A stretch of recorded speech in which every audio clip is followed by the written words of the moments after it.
Ayan, magandang araw mga kasay, mga kabonsay. Magtitim lang tayo nitong tugas ngayon. Medyo napabayaan na rin to. Haba na ng branches niya. Paano mababayaan, may humahaba dyan yung mga nasa bandang ibaba niya. Pumapayat siya. Hindi nagiging maganda yung mga branches niya sa bandang ibaba. Kaya ititim muna natin ngayon. Tapos lilinisin natin itong lupa niya. Ang dami ng tumubong damo. Lilinisin muna natin bago tayo mag-umpisa.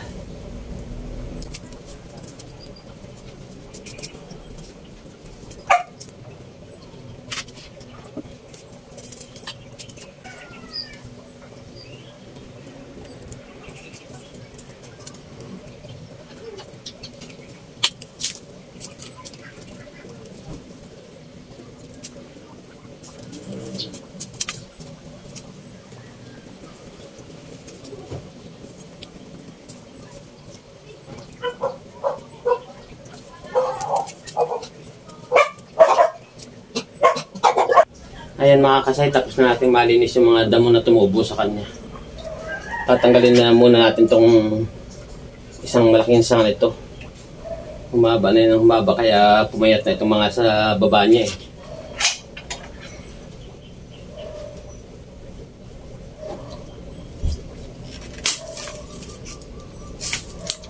Magtitrim na tayo ngayon.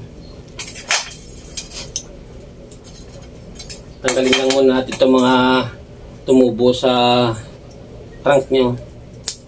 Hindi natin kailangan yan. Ito ang pinakang front niya eh. Kaya yung mga nakaharang dito sa harap, tanggalin natin.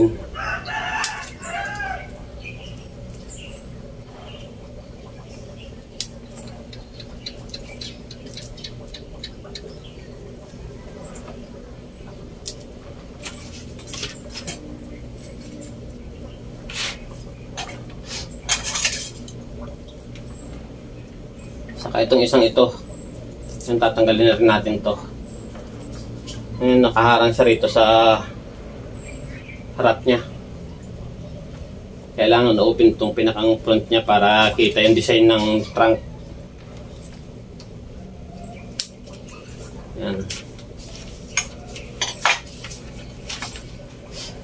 Tignan natin.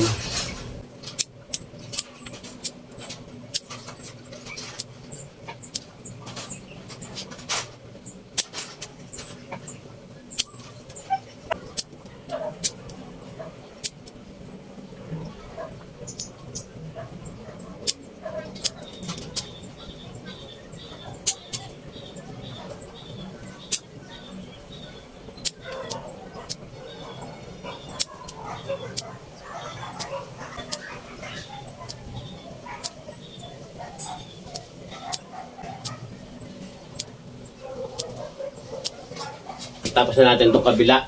Ito naman kabilang ito natin. Tanggalin natin kasi itong sanga na tumubo dito sa puno ng branch niya. Para magiging dalawa kasi siya pag hindi natin tinanggal itong isa.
Natapos na rin natin yung kabila.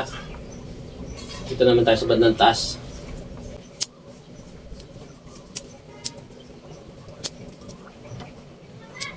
Yan mga kasayo, pag nag-trim ng bonsai, kailangan pa-slide na ganun. Mas maiikli yung putol dito kaysa rito.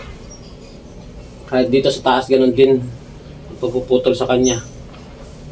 Mas mataas yung pinakang tuktok niya kaysa rito sa nasa gilid.